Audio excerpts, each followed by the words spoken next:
Hello and welcome to our today's session on business budgeting, where we'll be talking about advantages, limitation, and terminology of business budgeting. Now, in last session, we talked about budgeting, what a budget is, what is the budgeting exercise, what do we do in budgeting. So there we saw कि हम budgeting को एक line में अगर समझाना चाहें तो क्या है, बजटिंग है एक बिजनेस का ऑब्जेक्टिव, एक बिजनेस का plan for a specific time period. एक बिजनेस का प्लान तो ये हो सकता है कि वो देश में नंबर 1 बनेगा, वो एमएनसी बनेगा, वो दूसरे देशों में भी जाकर के बिजनेस करेगा, तो वो एक बड़ा प्लान हो सकता है। लेकिन एक बिजनेस का प्लान एक स्पेसिफिक टाइम के लिए जब न्यूमेरिकल टर्म्स में एक्सप्रेस कर दिया जाए, वो है हमारा बजट। तो बजट बेसिकली क्या है, एक बिजनेस का, एक कंपनी का, एक ऑर्गेनाइजेशन का टाइम बाउंड प्लान। 1 साल का हो सकता है, 6 महीने का हो सकता है, क्वार्टर का हो सकता है, मंथली, वीकली, डेली, किसी भी लेवल पे जाकर के वो प्लान बनाया जा सकता है। हाँ, डेली वीकली थोड़ा कॉस्टली अफेयर है, तो जनरली क्या होता है कि 1 साल का एक प्लान बनाया जाता है, फिर उसको अपने सहूलियत के हिसाब से 6 मंथ्स, क्वार्टर के लिए ब्रेक कर लिया जाता है। तो what is a budget? Budget is a chalked out plan of an organization to achieve certain targets which are expressed in numerical terms and are time bound। इतना सा बजट है कि एक प्लान बनाया जाए और ये कहा जाए कि मैं इतने टाइम के अंदर इस प्लान को अचीव कर लूंगा। और वो प्लान कैसे एक्सप्रेस किया जाएगा? नंबर्स में। वो नंबर्स क्या हो सकते हैं? वो नंबर्स पैसा हो सकते हैं, टर्नओवर हो सकता है, प्रॉफिट हो सकता है, परसेंटेज हो सकती है कि इतना % ग्रोथ करेंगे। वो turnover number of unit sold के अंदर हो सकता है कि मैं इतनी यूनिट सेल करूंगा। तो किसी भी तरह से नंबर्स में बताया जाए जिससे कि मैं गिन सकूं, मैं कंपेयर कर सकूं कि मेरा टारगेट 10,000 का था, मैं 8,000 ही बनाए, इसका मतलब I am not doing well. मेरा टारगेट 10,000 का था, आई हैव सोल्ड 12,000, इसका मतलब मैंने अपना टारगेट अचीव कर लिया है, and in fact I have done better. बस ये बजट है। तो in short, budget is a business is plan to achieve some target which is expressed in numerical terms and it is time bound, a time bound plan. वही तो ये कल हमने बात की थी। फिर हमने एक बात देखी थी कि प्रोसेस क्या होता है बजट का। तो फिर हमारा ध्यान गया कि प्रोसेस तो किसी भी चीज़ का आप देख लो वही होता है। You identify the problem, you look for alternatives. आपको एक प्रॉब्लम हुई कि भाई अब मैं कॉलेज में आ गया हूँ, ऑनलाइन क्लासेस हो रही हैं, जो मेरा पुराना फ़ोन है उसकी रेजोल्यूशन अच्छी नहीं है, उसकी बैटरी अच्छी नहीं है, इतना वो मैं अटेंड नहीं कर पा रहा हूँ ये क्लासेस को अच्छे से। So what you did was कि आपको एक प्रॉब्लम आई, आपने ऑल्टरनेटिव्स देखने शुरू किए। जब भी एक प्रॉब्लम आती है हम उसके ऑल्टरनेटिव्स देखते हैं, उन ऑल्टरनेटिव्स को इवैल्यूएट करते हैं। तो अब आपको एक प्रॉब्लम आई कि आपको फ़ोन चाहिए, आपने ऑल्टरनेटिव्स इवैल्यूएट किए। उन ऑल्टरनेटिव्स में से कुछ आपकी चॉइस रहे होंगे, कुछ अपने मॉनेटरी कंस्ट्रेंट्स रह सकते हैं। मेरी चॉइस कैमरा हो सकती है, प्रोसेसर हो सकती है। तो उस तरह से मैंने उन ऑल्टरनेटिव्स को इवैल्यूएट कर लिया। Now when you have evaluated those alternatives, you select one of those alternatives. और फिर उस ऑल्टरनेटिव को जब हम सिलेक्ट करते हैं तो ठीक है, फिर उसको इवेल्यूएट करते रहते हैं कि हाँ भाई मैंने आज शाओमी का फ़ोन लिया है, मैंने आज हुआवे का फ़ोन लिया है, मैंने आज सैमसंग का फ़ोन लिया है, मैंने आज एप्पल लिया है। तो हम 1 साल, 2 साल, 3 साल, 4 साल उसको देखेंगे कि ये कैसा परफॉर्म करता है, जिससे कि जब नेक्स्ट फ़ोन लेना होगा तो वो लेंगे। तो सभी चीज़ों का प्रोसेस यही होता है। तो बजट का भी प्रोसेस क्या है? You identify the core areas, उनके बारे में हम आज भी बात करेंगे कि वो कौन से कोर एरियाज़ होंगे। You identify the core areas, look for how can I work upon them, how can I optimize my performance in them। और फिर ये देखो कि कैसे ऑप्टिमाइज की जा सकती है। फिर देखो कि कौन सा अल्टरनेटिव ज़्यादा फीजिबल लग रहा है, कौन सा अल्टरनेटिव कम एफर्ट के साथ, कम पैसे के साथ, कम रिसोर्सेज के साथ अचीव हो सकता है। उस अल्टरनेटिव को पिक कर लेंगे, उसको हम अपना बजट बना देंगे, उसको हम अपना टारगेट बना देंगे और उसको अचीव करने की कोशिश करेंगे। हाँ, अब साल भर का बजट है तो मैं ऐसा करूँगा कि उस पर क्वार्टरली रिव्यूज़ लगा दूंगा, मैं उसको एवरी क्वार्टर चेक करता रहूँगा। तो जब मैं उसको एवरी क्वार्टर चेक करूंगा, अगर मैंने क्वार्टर के टारगेट, अगर साल का टारगेट अगर आपका लेट्स से 1 लाख यूनिट्स का है, तो एक क्वार्टर का टारगेट कितना हो गया? 25,000 का हो गया। तो अगर एक क्वार्टर में 25,000 हो गई है, fine, I am on track. लेकिन 25 से कम हो गई है तो मेरे को चेक करना होगा, मीटिंग बुलाऊंगा, देखूंगा कि क्यों ये कमी रह गई। ज़्यादा हो गया तो बहुत अच्छी बात है, कोई परेशानी नहीं है। So this is budget and this is process. आज हम बात करते हैं advantages, limitations and terminology related to budgeting. अगर हम देखें एडवांटेजेस, तो एडवांटेजेस क्या है? Determination of goals.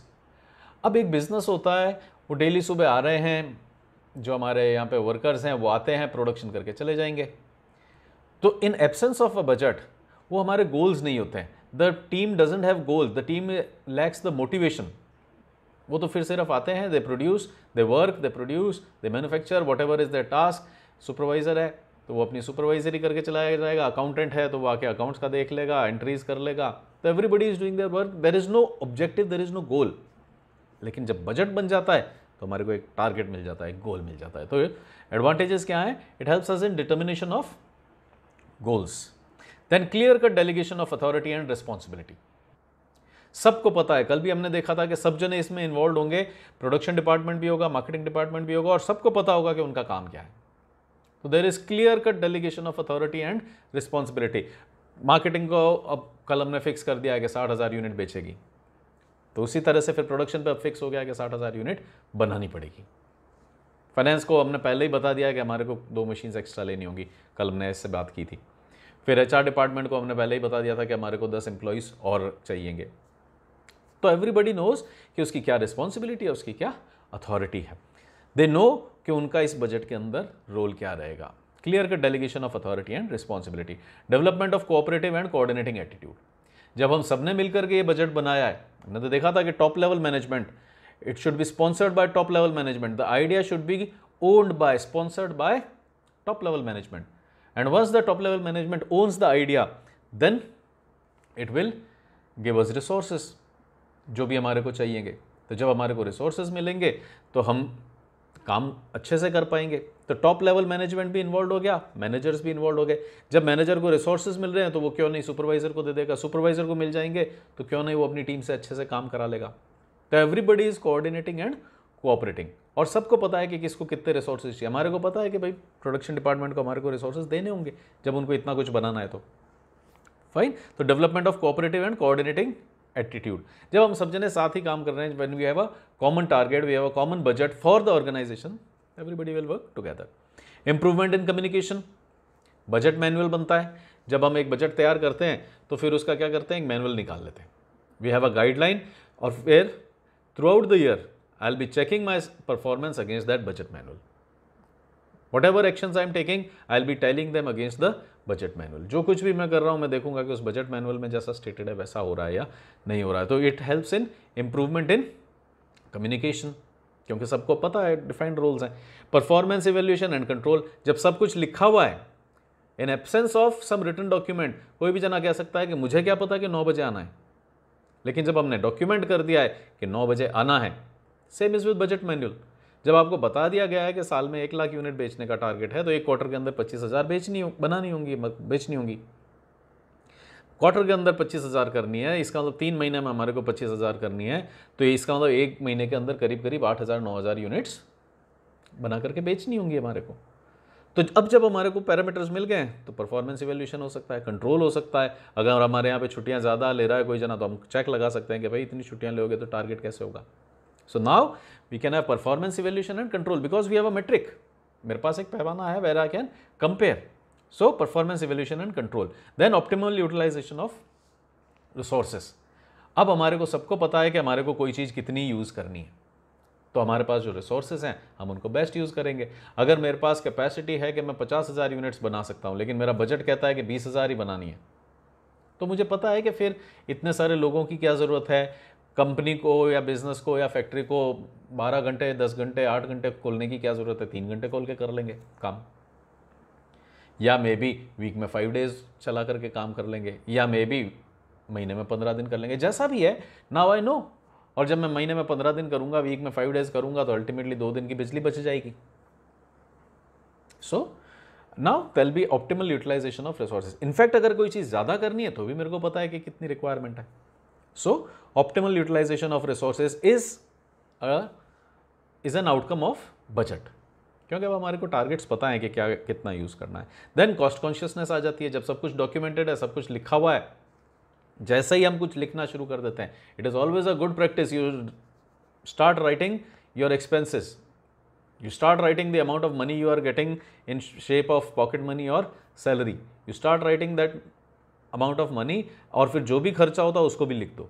अचानक से आपके अंदर वो कॉस्ट कॉन्शियसनेस आने लगेगी। अभी हमारे को पता ही नहीं पड़ता है कि हम कितना ऑटो के अंदर उड़ा देते हैं, कितना चाय के अंदर, और ये क्या होता है आपके कचौरी समोसे के अंदर उड़ा देते हैं।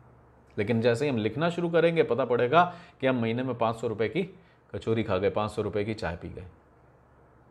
तो कॉस्ट कॉन्शियसनेस आती है।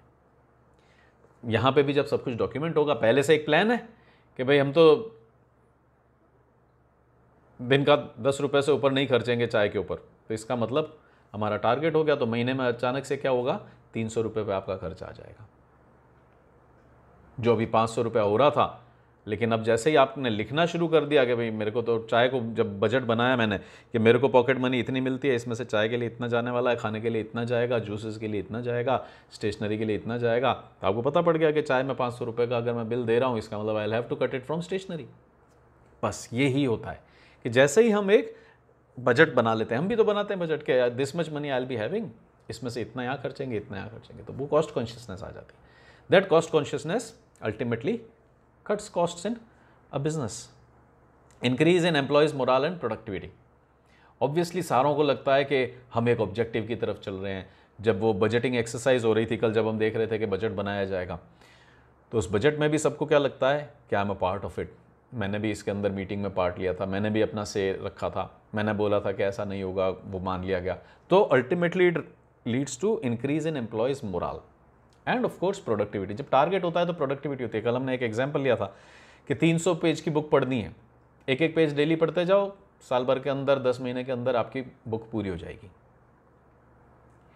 फिर मेरे को समझ में आया कि यार एक पेज तो होता ही क्या है, मैं डेफिनेटली 2 पेज 3 पेज तो पढ़ ही सकता हूँ। लेकिन ऑल ऑफ अ सडन जैसे ही मैंने 2 पेज पढ़ना शुरू किया, वो चीज़ 10 महीने की जगह, साल भर की जगह आधे साल के अंदर खत्म हो गई। इसका मतलब आज अगर मैं पढ़ाई शुरू करता हूँ और एक बुक हाथ में लेता हूँ तो दिसंबर तक तो मैं उसको पूरा कर लूँगा, जब एग्जाम्स मार्च में होंगे तब तक। This is how productivity increases when we start writing our targets. जब मैंने लिख लिया कि मुझे ये अचीव करना है, इतना मेरे को चलना है, इतना मुझे दौड़ना है, इतना मुझे पढ़ना है, प्रोडक्टिविटी अपने आप इंक्रीज होने लगती है। In absence of any written format हमारा ध्यान ही नहीं जाता उन बातों के ऊपर। Increase in employees morale and productivity. Then measurement of efficiency. अब जब हमारे को एक पैरामीटर मिल गया है कि भाई 10,000 यूनिट बनानी है, अगर ज़्यादा बन गई तो बहुत अच्छी बात है, कम बन गई तो एफिशिएंसी से काम नहीं किया आपने। हो सकता है आपने एफिशिएंसी से काम किया होगा, maybe raw material was not good, maybe power supply was not good, maybe material handling was not good. For X Y and Z reason हमारी एफिशिएंसी पूरी नहीं थी, जितना होना चाहिए था उतना हम नहीं कर पाए। So we see that it leads to measurement of, it helps in measurement of efficiency also। then एक बहुत important बात है कि it helps us in management by exception। management by exception क्या होता है कि हम रूटीन के अंदर जब सब कुछ नॉर्मली चलता रहता है तो we are not so much concerned about what can go wrong, और फिर जिस दिन कुछ गलत हो जाता है उस दिन समझ में नहीं आता कि क्या करें, क्योंकि हम तो रूटीन में चल रहे थे, गाड़ी अच्छी चले जा रही थी, हमें पता ही नहीं था कि किसी दिन मशीन खराब होगी और हमारा प्रोडक्शन अचानक से रुक जाएगा। तो ऐसे केस के अंदर जिस दिन प्रोडक्शन रुकता है, जिस दिन गाड़ी खराब होती है, हमें समझ में नहीं आता कॉलेज कैसे जाएं, हमें समझ में नहीं आता कि मशीन खराब हो गई, अब हम माल कहाँ से बनाएं, फैक्ट्री पूरी बंद पड़ी है। जो हमारा इंजीनियर है, जो मैकेनिक है, वो दिल्ली से आएगा, बॉम्बे से आएगा, चेन्नई से आएगा, 4 दिन 5 दिन तो गए, अब हमारे 6 दिन फैक्ट्री में काम नहीं होगा।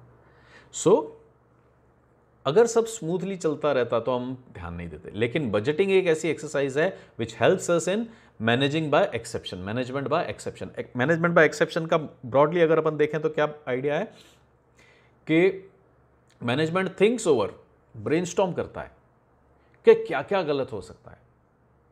हो सकता है मेरा रॉ मटेरियल टाइम से ना आए, तो फिर मेरे पास एक ऑल्टरनेटिव प्लान भी होगा कि रॉ मटेरियल अगर वहां से टाइम से नहीं आ रहा है तो मैं दूसरी जगह से कहां से मंगा लूं। हो सकता है पानी की कमी के कारण, बिजली की कमी के कारण पावर कट्स होने लग जाए, तो मुझे पता है कि अगर पावर कट्स हो रहे हैं तो मेरा ये ऑल्टरनेटिव रास्ता रहेगा कि मैं शिफ्ट टाइमिंग्स चेंज कर दूंगा या डीजल से जनरेटर चला करके फैक्ट्री चलाऊंगा। जो भी मेरे को सोचना है, मेरे पास रास्ता है। ऐसा नहीं है कि मैं सुबह आया, न्यूज़पेपर में पढ़ा कि आज तो 4 घंटे का पावर कट है और सब जने हाथ पे हाथ रख के बैठे हैं। आई हैव अ बैकअप प्लान। तो मैनेजमेंट बाय एक्सेप्शन क्या करता है कि जो कुछ गलत हो सकता है उस सबको आइडेंटिफाई कर लेता है और फिर उसके सोल्यूशंस रख लेता है। तो this is exception. What is exception? हम कभी कभी किसी को कहते हैं ना, यार तू तो एक्सेप्शन ही है। वो एक्सेप्शन क्या है कि जो नॉर्मल से हटके है, दैट इज एन एक्सेप्शन। तो नॉर्मली तो क्या होता है, प्रोडक्शन चलना चाहिए फैक्ट्री के अंदर, लेकिन कभी कभी एक्सेप्शंस भी हो सकती हैं कि किसी कारण से नहीं चल पाएगा production. That is management by exception. Then our last advantage would be since input is required from multiple unit, it promotes coordination, planning and sharing. इसकी हमने ऊपर भी बात की कि ये रहा इम्प्रूवमेंट इन कम्युनिकेशन, ये रहा development of cooperative and coordinating attitude. तो जब सब जने साथ में काम कर रहे हैं, since input is required from multiple unit, सभी जने काम कर रहे हैं, फाइनेंस वाले पैसा ला रहे हैं, एचआर वाले मैन पावर ला रहे हैं, मार्केटिंग वाले ऑर्डर ला रहे हैं, प्रोडक्शन वाले प्रोड्यूस कर रहे हैं, तो एवरीबडी इज वर्किंग टुगेदर. तो it promotes coordination, planning and sharing. तो these were certain advantages of budgeting. कि मेनली क्या हुआ, एक प्लान बन गया. I have a written document, now I need to adhere to it. In absence of a written document हमारे को पता ही नहीं होगा कि सड़क पे क्या रूल्स चलेंगे और कोई भी जना रैंडमली चल रहा होगा. But now we have documented rules that you should drive in left. तो हम सब जने क्या करते हैं, जितना लेफ्ट पॉसिबल है उसमें चलाते हैं. ओवरटेकिंग करनी है तो you should overtake from right. तो सभी को पता है कि मेरे को लेफ्ट में चलना है और मेरे को जो ओवरटेक करेगा वो राइट से करेगा. तो we have very clear cut rules. Same is with budgeting. Now you have targets which you can achieve. अच्छा, लास्ट वाली ये है, allows a firm to anticipate problem so that corrective action can be taken early. ये management by exception में हमने बात करी ली कि जो गड़बड़ हो सकती है. अब इसमें क्या हो रहा है कि बजटिंग में व्हाट वी डू इज, हमने एक साल का बजट बनाया and then we break it down to half yearly budget and quarterly budget. और अगर हम half yearly budget and quarterly budget में उसको ब्रेक डाउन भी नहीं करते हैं तो भी एटलीस्ट टारगेट्स जो हैं उनको तो ऐसा सेट कर देते हैं कि हाफ ईयरली टारगेट क्या रहेगा और क्वार्टरली टारगेट क्या रहेगा. उससे क्या होता है कि अचानक से आपको साल के एंड पे नहीं पता पड़ता है कि आप लाख बेचना चाह रहे थे यूनिट्स और 70,000 ही बिकी. क्वार्टर पे ही आपको पता पड़ जाता है कि क्वार्टर के अंदर 25,000 बिकनी चाहिए थी, हमारी 15,000 ही बिकी है. इसका मतलब समथिंग इज रॉन्ग. तो कोई बात नहीं, इन 3 महीनों में कुछ गड़बड़ हुई है तो आगे 3 क्वार्टर्स के अंदर तो हम इंप्रूव कर ही सकते हैं. तो that is the idea. Allows a firm to anticipate problem so that corrective action can be taken early. अचानक से ऐसा नहीं हो कि आपको दिसंबर नवंबर के अंदर पता पड़ रहा है कि अपने टारगेट्स मीट नहीं होंगे. अचानक से हमारे को मार्च में पता नहीं पड़ रहा है कि मेरे को 6 बुक्स पढ़नी है 300 पेज की. अगर हमने जुलाई में थोड़ी सी मेहनत कर ली तो मेरे को पता है कि ये मेरे पास 12 महीने का टाइम है और 6 बुक्स हैं 300 पेज की. इसका मतलब एक बुक 2 महीने में हो जानी चाहिए. 2 महीने का मतलब 60 दिनों पे. 60 दिन में 300 पेज की एक बुक का मतलब डेली 5 पेज हो जाने चाहिए. Now this is very small target. और अगर हम इन छोटे टारगेट्स को लेते चलेंगे तो मार्च तक हमारा पूरा सिलेबस हो जाएगा. तो this is how budgeting can help a firm anticipate problems early so that corrective measures can be taken. You do not need to wait till the end कि जब तक बहुत तबाही मच जाए, बर्बादी हो जाए. Fine. So these were certain advantages of budgeting. Then ऐसा नहीं है कि सब कुछ अच्छा ही अच्छा होता है किसी भी टेक्निक के साथ. हम कोई भी डिसीजन लेते हैं, कोई भी टेक्निक लगाते हैं, let it be just in time, let it be ISO certification, let it be kaizen, let it be total quality management और बिजनेस प्रोसेस री इंजीनियरिंग. कोई भी टेक्निक आप लगाते हैं, 6 सिग्मा लगा लीजिए, उसके कुछ अच्छाई होती है, कुछ नुकसान. There are pros and cons, advantages and disadvantages. So what are limitations of budgeting? It is based on estimates.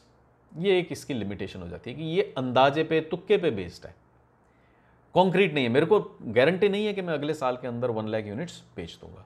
So it is based on estimates. तो हो सकता है कि ये गलत चली जाए. हो सकता है मेरा एस्टिमेट हो कि मैंने इस साल तो 70,000 बेच ली थी, मार्केट भी बढ़ रहा है और लोगों की परचेजिंग पावर बढ़ रही है, 7th पे कमीशन आ रहा है, 1 लाख यूनिट्स ऑफ टेलीविजन्स मैं बेच सकता हूँ. तो it is based on estimates. हो सकता है कहीं भी कोई एक चीज़ गलत हो जाए और मेरे एस्टिमेट्स पूरे गड़बड़ हो जाए. तो दिस इज़ अ लिमिटेशन के सारा अंदाजे पे, तुक्के पे है, क्योंकि फ्यूचरिस्टिक है, आगे का हम देख रहे हैं, तो आगे का तो फिर तुक्का ही होगा. Danger of rigidity. बहुत बार ऐसा हो जाता है कि जब कुछ लिखा हुआ है तो हम लकीर के फ़कीर भी नहीं बनने चाहिए. कुछ लिखा हुआ होना इज़ वेरी गुड, हमारे को टारगेट मिल रहा है, बट ऐसा भी नहीं हो कि लकीर के फ़कीर बन जाए, रिजिडिटी आ जाए कि नहीं जो इसमें लिखा है वैसा ही करना है. हम मेरे को अपनी क्रिएटिविटी नहीं लगानी है, मेरे को अपना दिमाग नहीं चलाना है. यहाँ कहा गया है कि 10,000 यूनिट्स बनानी है, मैं 10,000 बना दूंगा. Where can we go wrong in such a case? Problems वहाँ आती है जहाँ पे आपका टारगेट क्या था, 1 लाख यूनिट्स एक साल के अंदर. इसका मतलब एक क्वार्टर के अंदर 25,000 यूनिट्स. इसका मतलब एक महीने के अंदर करीब 8 से 9,000 यूनिट्स बेच देनी चाहिए थी. तो अगर एक महीने की 8 से 9,000 यूनिट्स में बेचता हूँ तो इट इज़ ऑल वेल. अब हुआ ये कि मैंने पहले महीने में 15,000 यूनिट्स बेच दी. तो इससे क्या लग रहा है कि अगर मैंने महीने की 15 बेची है तो 12 महीने में मैं 1,80,000 यूनिट बेच सकता हूँ. तो मैंने बजट तो 1 लाख का बनाया था, मेरा टारगेट क्या था कि कि मैं 1 लाख यूनिट्स बेचूंगा, जबकि now I am in a position to sell 1,80,000 unit. तो गड़बड़ हो गई। इसका मतलब I could sell more, I could make more profit, लेकिन मैं अपने आप को क्या कर रहा हूं, रोक रहा हूं। तो यहां क्या हो गया, रिजिडिटी आ गई। क्या रिजिडिटी आ गई, target is 1 lakh, I will achieve 1 lakh, जबकि आई कैन अचीव मोर। तब आप ज्यादा एक्सेल कर सकते हैं, ज्यादा आगे जा सकते हैं, फिर भी आप नीचे रुके हुए हैं, पीछे रुके हुए हैं। क्यों? क्योंकि बजट कैसा ऐसा कह रहा है। ऐसा भी हो सकता है कि 8-9 हज़ार की जगह हो सकता है 3,000 ही यूनिट्स बिकें, जैसा कि अभी कोरोना के टाइम में सबके साथ हो गया। कुछ भी प्लान्स रहे हों, कुछ भी टारगेट्स रहे हों, बजट्स रहे हों, अचानक से जब मार्च के अंदर आपका लॉकडाउन लग जाता है और अप्रैल मई जून लिटरली हमारे लॉकडाउन में निकल जाते हैं, तो क्या करें? 3 महीने के लिए तो कुछ बिका ही नहीं, आपका तो एक क्वार्टर ही हवा हो गया। 3 मंथ्स इज अ क्वार्टर। तो कहाँ से टारगेट्स मीट होंगे? जो 25,000 यूनिट हमने सोची थी क्वार्टर की, कहाँ से बिकेगी? 5,000 भी नहीं बिकेगी। सो रिजिडिटी नहीं होनी चाहिए। जनरली क्या होता है, लिखा हुआ 25 बेचनी है, 25 बेचनी है, आप रेस्टलेस हो जाएंगे।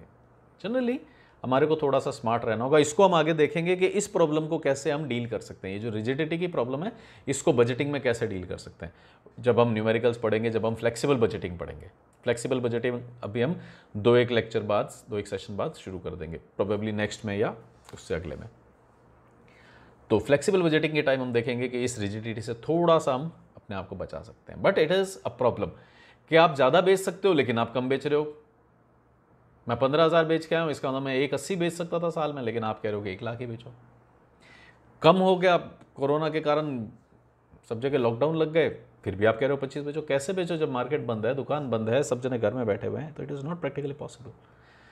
इस रिजिडिटी के ट्रैप में हम ना फंस जाएं। Budget execution is not automatic. ऐसा नहीं है कि हमने लिख दिया और अब सब कुछ हो जाएगा। कहीं आप सोचें कि हमने तो लिख दिया है, now everything will be achieved by itself, ऐसा भी नहीं होगा। लिख दिया है तो वो एक गाइडलाइन है, एक पैरामीटर है, लेकिन हमारे को उस पर मेहनत करनी होगी, हमारे को उसके लिए एफर्ट करना होगा। ऐसा नहीं है कि लिख दिया कि 8,000 यूनिट बेचनी है महीने की तो अपने आप बिक जाएगी। We need to make an effort. Budget execution is not automatic, हम सबको ये एग्जीक्यूशन मिलके करना होगा। देन इंटरनल स्ट्रगल हो सकती है बहुत बार, और बहुत बार नहीं, ये ऑलमोस्ट हर जगह ही होता है कि जब भी एक जगह पर अलग अलग इंटरेस्ट के लोग होते हैं, जैसे कि एक बिजनेस के अंदर क्या होगा, कुछ लोग मार्केटिंग वाले हैं, टाई लगा करके आ जाते हैं, एग्जीक्यूटिव्स होते हैं, बाहर घूमना होता है, चमक रहे होते हैं जूते उनके। प्रोडक्शन के अंदर वो मशीन पे काम करते हैं, कभी उनको आटा लगता है, कभी उनको तेल लगता है, मशीन सही कर रहे हैं, कभी ड्रेस काली हो जाती है। तो अब यहाँ पे हम देख रहे हैं कि दो लोग बिल्कुल अलग हो गए। मार्केटिंग वाले हैं, वो देखते हैं कि हम डॉक्टर्स को अगर पेन नहीं देंगे, हम डॉक्टर्स को अगर घड़ी नहीं देंगे, वॉच नहीं देंगे, डॉक्टर्स को अगर गिफ्ट्स नहीं देंगे, तो वो हमारी दवाई प्रमोट नहीं करेंगे। तो अल्टीमेटली मार्केटिंग वाले क्या चाह रहे हैं कि हमारे को फ्री का सामान बांटना है, उससे हमारी दवाइयों में हमारे को बूस्ट मिलेगा। लेकिन फाइनेंस वाले इसी टाइम पे क्या सोचते हैं, फ्री का क्यों बांट दो, रिकवरी होती नहीं है, कितना पैसा लग जाता है, एक घड़ी एक कितने की आती है, एक गिफ्ट कितने का आता है। तो there is conflict of interest. सबका काम करने का तरीका अलग होता है। उसी तरह से डिपार्टमेंट का भी काम करने का तरीका अलग होता है। May it be HR, production, finance, marketing, कोई भी डिपार्टमेंट हो, everybody has its own way of working. हर एक के अपने सेट पैरामीटर्स होते हैं। तो इंटरनल स्ट्रगल भी कई बार शुरू हो जाती है कि एक दूसरे की बात काटना, एक दूसरे को दिखाना कि मेरे भरोसे ही चल रहा है दूसरा डिपार्टमेंट। तो वो इंटरनल स्ट्रगल भी शुरू हो सकती है। Then encouragement to dictatorial tendency, वो हमने देखा ही था कि जो डेंजर ऑफ रिजिडिटी है, डिक्टेटोरियल टेंडेंसी क्या होती है, मैंने जो कह दिया वो फाइनल है, this is how it will be done because I am saying so. मैं मैनेजर हूं, मैं मालिक हूं, मैं कह रहा हूं तो ऐसा ही होएगा। That is dictatorial tendency. और वही डेंजर ऑफ रिजिडिटी है कि भाई जब कह दिया 25,000 बेचनी है तो 25,000 ही बेचनी है, ज़्यादा बेच रहे हो तो भी नहीं, कम बेच रहे हो तो भी नहीं, 25 तो बेचनी है और 25 ही बेचनी है। तो ये दोनों टर्म्स हम कह सकते हैं, पॉइंट्स कह सकते हैं कि they are literally related, danger of rigidity and encouragement to dictatorial tendency. फिर नो सब्सटीट्यूट ऑफ मैनेजमेंट। हम कितनी भी साइंस लगा लें, हम कितने भी फॉर्मूले लगा लें, nothing can act as a substitute for management. जो एक आर्ट है, जो एक डिसीजन लेने की, जो एक सिचुएशन समझने की कला है, एक आर्ट है, उसका कोई सब्सटीट्यूट नहीं हो सकता। Nothing can substitute management. अगर आपने एक प्लान लिख दिया, एक टेबल बना दी है, एक बुकलेट छाप दी है, it can not substitute management. जो एक मैनेजर की समझ है, जो उसका एक्सपीरियंस है, जो उसने अलग अलग सिचुएशंस देखी है, इट कैन नॉट सब्सटीट्यूट। इसलिए कंप्यूटर कितना भी आगे निकल जाए, जो इंसान की समझ है, जो उसकी डिसीजन मेकिंग है, it can not supersede that understanding, that समझदारी। No substitute of management and it is an expensive system. क्यों एक्सपेंसिव है? लोअर एंड पे अगर हम माने तो भी ये एक्सरसाइज 15-20 दिन ले लेती है। सब जनों को बाहर से रिसर्च करके लाना है, सबको अपने यहाँ का डेटा गैदर करना है, पिछले साल का डेटा कंपाइल करना है, पिछले साल हमने किस महीने में कितना बेचा, इस बार कितना पोटेंशियल है, बाहर का एनवायरनमेंट कैसा है, कंपिटिटर्स की सिचुएशन क्या है, सारा डेटा आएगा, सारा कंपाइल होएगा। तो मिनिमम में भी 10-15 दिन की ये एक्सरसाइज है। 10-15 दिन की एक्सरसाइज का मतलब half a month of salaries of everybody या at least decision making authorities are invested in this. Research के अंदर कितना पैसा लगता है, छोटी से छोटी रिसर्च के अंदर टाइम और पैसा लग जाता है। तो it is a very expensive system, very costly system. तो जनरली सभी कंपनीज, सभी बिजनेसेस इतना ज़्यादा बजटिंग पे ध्यान नहीं देते हैं। वो बस एक एस्टिमेट निकाल देते हैं कि ठीक है इस बार ऐसा होगा, इस बार ऐसा करेंगे। They do not get into a proper budgeting exercise where they come out with a manual. तो जनरली बिजनेसेस एक रफ एस्टिमेट से ही चला लेते हैं। Otherwise it is an expensive proposition, expensive system and time consuming. अभी आपको बताया 15 दिन लग जाएंगे, मिनिमम 10-15 दिन लग जाते हैं। तो it is time consuming, time is money, time लग रहा है तो फिर कॉस्टली तो हो ही गया वो। Now budget terminology. तो ये कुछ हमने बात देखी कि क्या एडवांटेजेस हो सकती हैं एंड क्या डिसएडवांटेजेस हो सकती हैं, लिमिटेशंस हो सकती है। तो budgeting is a good exercise, is a guiding force for us, कि हमारे को सही डायरेक्शन के अंदर ले जाती है, हमारे को बताती है कितना काम करना चाहिए था, किया या नहीं किया। तो it is a controlling checking mechanism also. लेकिन कुछ लिमिटेशंस भी है कि कहीं हम रिजिड ना बन जाएं। जो एक समझ है इंसान की, जो एक मैनेजमेंट का आइडिया है, उसका रिप्लेसमेंट तो ये नहीं हो सकता है। फाइन।